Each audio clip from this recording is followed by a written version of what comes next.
Hello बच्चों, कक्षा 4 में आज हमारा विषय है गणित और उप विषय है वजन मापन। आइए वर्कशीट को हल करते हैं। नंबर 1, राम बाबू की दुकान में वजन करने के लिए केवल 2 किलो, 5 किलो और 6 किलो वजन है, लेकिन वह 1 किलो से लेकर 9 किलो तक के वजन को माप सकता है। वह यह कैसे कर रहा है, उसी के लिए नीचे दी गई तालिका को सोचिए और पूरा करें। एक आपके लिए किया गया है।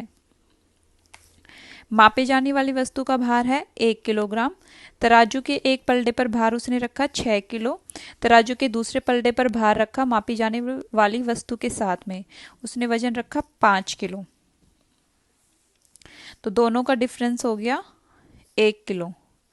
इसी तरह उसको 3 किलो बनाना है, तो तराजू के एक पलड़े पर वो रखेगा 5 किलो और दूसरे पे रखेगा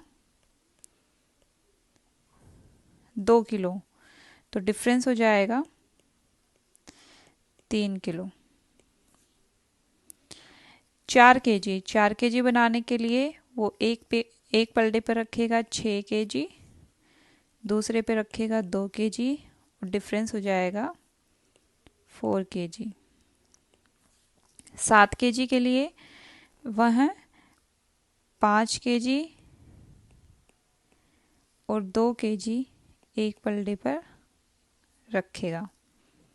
इसी तरह 8 केजी बनाने के लिए वह 6 केजी और 2 केजी रखेगा। और 9 केजी के लिए वह क्या करेगा, 9 केजी के लिए वह इस पलड़े पर रखेगा 6 किलो जमा 5 किलो, ये हो गया 11 किलो और इसमें 2 किलो इधर रख देगा, तो इनका डिफरेंस हो जाएगा 9 किलो।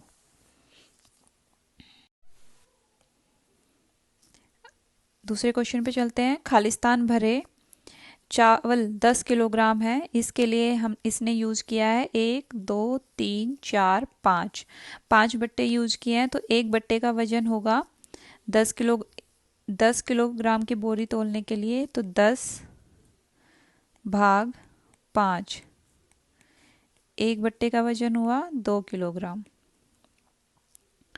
मक्खन 500 ग्राम है, इसके लिए इसने 2 बॉक्स यूज़ किए हैं। इनका एक बॉक्स का वजन है कितना होगा, 500 ग्राम भाग 2, 250 ग्राम।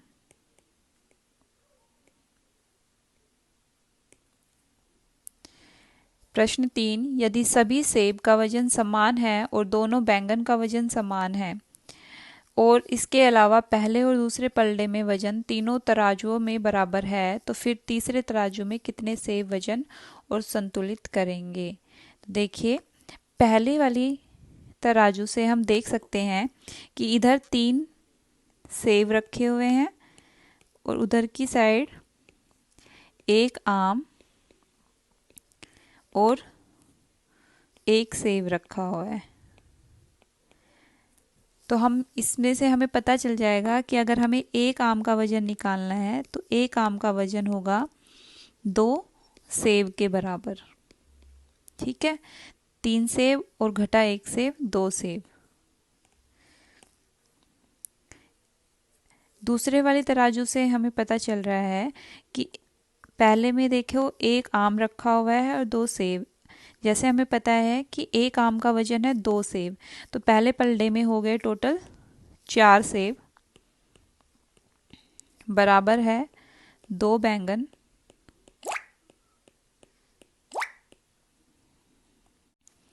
एक बैंगन निकालेंगे हम, तो एक बैंगन होगा 2 सेब के बराबर। अब हमें बताना है तीसरे तराजू के लिए, जिसमें एक बैंगन और एक आम रखा हुआ है, तो हमें पता है कि एक बैंगन कितने सेब के बराबर है, 2 सेब के बराबर, और एक आम वो भी कितने सेब के बराबर होगा, 2 सेब के बराबर। तो और अब बताना हमें है एक आम जमा एक बैंगन। अगर एक पलटे में रखे हुए हैं तो दूसरे पलटे में कितने सेब रखे जाएंगे। तो हम यहाँ से देख सकते हैं कि दोनों बराबर होते हैं 4 सेब के, तो हमारा आंसर होगा 4 सेब। दिए गए चित्र में हरे रंग के पार्सल का वजन 5 किलो है। चित्र को समझे और प्रश्नों के उत्तर दे। हरे रंग के पार्सल का वजन इन्होंने दिया हुआ है 5 किलोग्राम।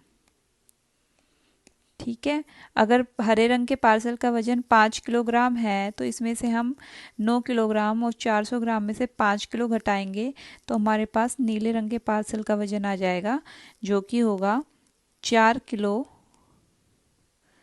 400 ग्राम। ठीक है, तो यहाँ पर हमें पता है ब्लू कलर का पार्सल है, उसका वजन है 4 किलो 400 ग्राम। तो ब्राउन कलर के पार्सल का वजन कितना होगा, 7 किलो 250 ग्राम में से हम 4 किलो 400 ग्राम घटा देंगे तो हमारे पास आएगा 850 ग्राम 2 किलो 850 ग्राम। अब हमें इन प्रश्नों के उत्तर देने हैं। नीले और भूरे रंग के पार्सल का वजन कितना है। तो नीले रंग के पार्सल का वजन हुआ, नीले रंग के पार्सल का वजन हुआ 4 किलो 400 ग्राम और भूरे रंग के पार्सल का वजन हुआ 2 किलो 850 ग्राम। अगले क्वेश्चन में पूछा है हरे और भूरे रंग के पार्सल का कुल वजन कितना होगा। तो जैसे हमें पता है कि हरे रंग के पार्सल का वजन है 5 किलो और भूरे रंग के पार्सल का वजन है 2 किलो 850 ग्राम। तो इनका कुल वजन होगा, इनको जोड़ देंगे, यह आएगा 7 किलो 850 ग्राम। इसी के साथ आज की हमारी यह वर्कशीट पूरी होती है। अगर आपको यह वीडियो अच्छा लगा हो तो वीडियो को लाइक कीजिए, चैनल को सब्सक्राइब कीजिए। धन्यवाद।